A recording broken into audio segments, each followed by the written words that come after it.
नमस्कार। Astro sky channel में आप सबका स्वागत है। ज्योतिष के इस आसमान से आज हम कौन सा योग लेके आए हैं? जी हाँ, फिलहाल योगों के ऊपर चर्चा चल रही है या योग के बारे में बात हो रही है। शुभ योग,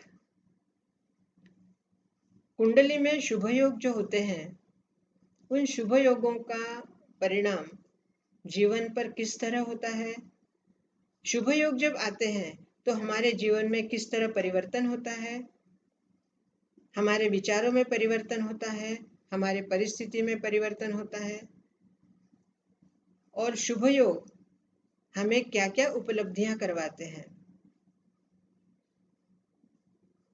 आज हम बात करेंगे शुभ योग विद्या योग की, या यूं कहिए उच्च विद्या योग, हायर एजुकेशन।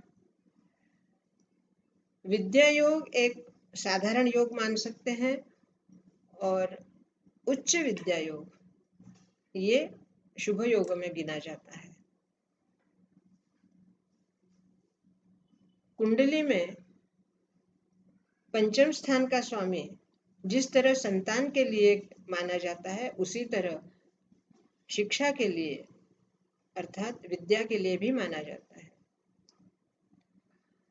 पंचम स्थान के साथ साथ चतुर्थ स्थान जो कि सुख स्थान भी है, वो भी उच्च विद्या का स्थान माना जाता है। अब योग किस तरह तैयार होते हैं? द्वितीय स्थान, पंचम स्थान, चतुर्थ स्थान, नवम स्थान, ये 4 स्थानों के स्वामी का आपस में संबंध हो या आपस में इनका सुयोग हो और उसके साथ आपका कर्म स्थान का स्वामी अच्छे स्थान में हो, अर्थात एकादश में हो या पंचम में हो या चतुर्थ में हो या भाग्य स्थान में हो या द्वितीय स्थान में हो। तो इन 5 स्थानों के स्वामी का आपस में किस तरह संयोग है, आपस में किस तरह इनकी दृष्टि है और इस दृष्टि से लग्न के ऊपर अर्थात लग्न के स्वामी के ऊपर और लग्न के ऊपर क्या प्रभाव है, इस सब का मिला जुला जो निर्णय या मिला जुला जो प्रभाव है, वो उच्च विद्या का प्रभाव माना जाता है।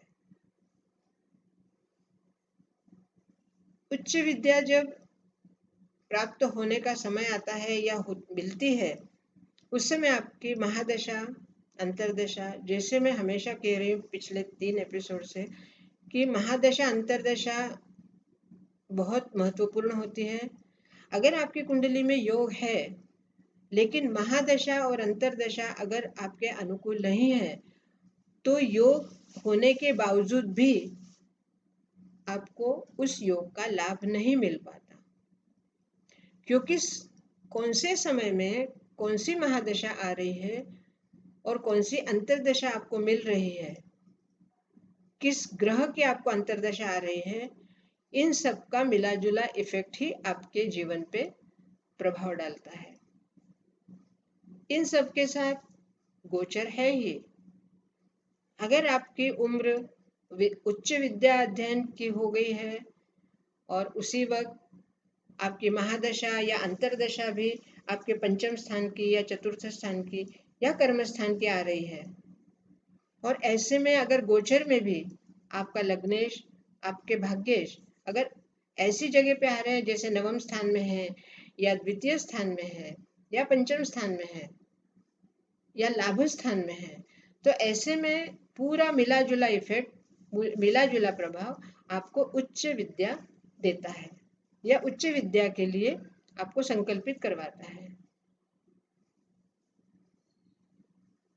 दोस्तों, योग का तात्पर्य ही यह है, योग अर्थात प्लस, 2 या 2 से अधिक ग्रहों का जो मिलान होता है या जोड़ होता है, उसको योग कहते हैं। गणित की भाषा में योग अर्थात 2+2=4। तो ये योग जो है 2 और 2 4, 4 ये योग हुआ।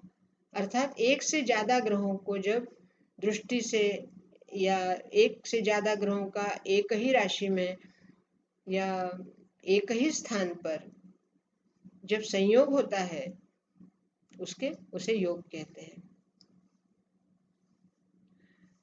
इस योग के लिए कई बार ये देखा गया है कि किसी जातक को उच्च विद्या तो उसकी कुंडली में है, लेकिन वो जहां उसका जन्म हुआ है या जिस जगह पे वो रह रहा है उस जगह पे उसको वो उच्च विद्या नहीं मिलती। उच्च विद्या के लिए उसको कहीं और जाना पड़ता है। अब कहीं और मतलब हो सकता है अपने स्थान से दूसरे शहर में या विदेश में। अगर आपकी कुंडली में आपका व्यय स्थान का स्वामी और पंचम स्थान का स्वामी इन दोनों का आपस में कहीं मेल है या उन दोनों की आपस में कहीं दृष्टिक्षेप हो रहा है या गोचर में भी इसी तरह के ग्रह योग बन रहे हैं, तो आपको उच्च विद्या विदेश में जाकर मिलेगी। ऐसे समय में आप जहां आपका जन्म हुआ है या जिस शहर में आप रह रहे हैं, जिस जगह पे आप रह रहे हैं, उस जगह पे आप कितनी भी कोशिश करिए लेकिन आपको उच्च विद्या नहीं मिलेगी। और ऐसे में अगर संयोग से उसी वक्त आपका किसी ज्योतिषी से आप बात करते हैं या आपकी कुंडली किसी को दिखाते हैं और उन्हें पता चल गया, उन्होंने अगर आपको ये बात बताई कि आपको उच्च विद्या तो आपको मिलेगी लेकिन आपके यहाँ ना मिलते हुए आपको विदेश में मिलेगी, तो आप विदेश में जाने का सोचिए या विदेश के लिए आप प्रयत्न कीजिए, उसके बाद ही आपको उच्च विद्या मिलेगी। दोस्तों, कई बार ऐसे होता है कि कुंडली में उच्च विद्या के या भाग्योदय के और अच्छे पोजीशन के या आपका स्टेटस एकदम हाई लेवल का हो जाए, ऐसे आपके योग होते हैं लेकिन फिर भी आपको मिलते नहीं हैं। दिख रहा है कुंडली में कि आपके लिए इतने अच्छे योग हैं, आपकी कुंडली एकदम अच्छे ग्रहों का योग, ग्रहों के स्थान, ग्रहों की दृष्टि सब आपके अनुकूल है, उसके बावजूद भी आपको वो सब कुछ नहीं मिल रहा है। ऐसे में ये ध्यान देना होता है कि आपके भाग्य में वो सब होने के बावजूद भी क्यों नहीं मिल रहा है। उस समय हमें कुंडली के अंतर्भागों को देखना पड़ता है। जैसे चतुर्थांश है या चतुर्विशांश होता है, उसमें आपको पता चलेगा कि क्या वास्तव में आपको उच्च विद्या आपके भाग्य में है।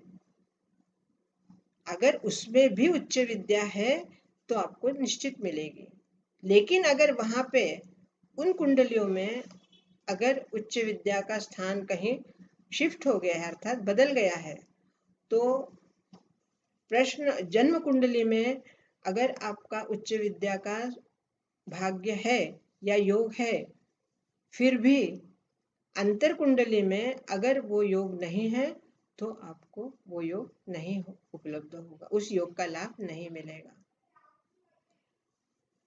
दोस्तों, देखने के लिए तो सिर्फ एक जन्म कुंडली सामने होती है, लेकिन जब हम जटिल प्रश्नों को आगे बढ़ाते जाते हैं, जटिल प्रश्नों का उत्तर ढूंढते हैं, तब एक एक कुंडली का अंतर्भाग हमें देखना पड़ता है। और एक एक अंतर्भाग जब हम देखेंगे उसके बाद ही कुंडली की वास्तविक स्थिति का अंदाज होता है। योग बहुत हैं और कहने के लिए भी बहुत हैं। दोस्तों, आज विद्या योग के बारे में बताया है। आपको ये बात कैसी लगी? आपके दिमाग में, आपके मन में अगर कोई प्रश्न हो तो आप लिख सकते हैं, और अगर आपको ये अच्छा लगा है तो आप लाइक कीजिए, बेल बजाइए, शेयर कीजिए और कमेंट्स भी कीजिए। बहुत बहुत धन्यवाद। नमस्कार।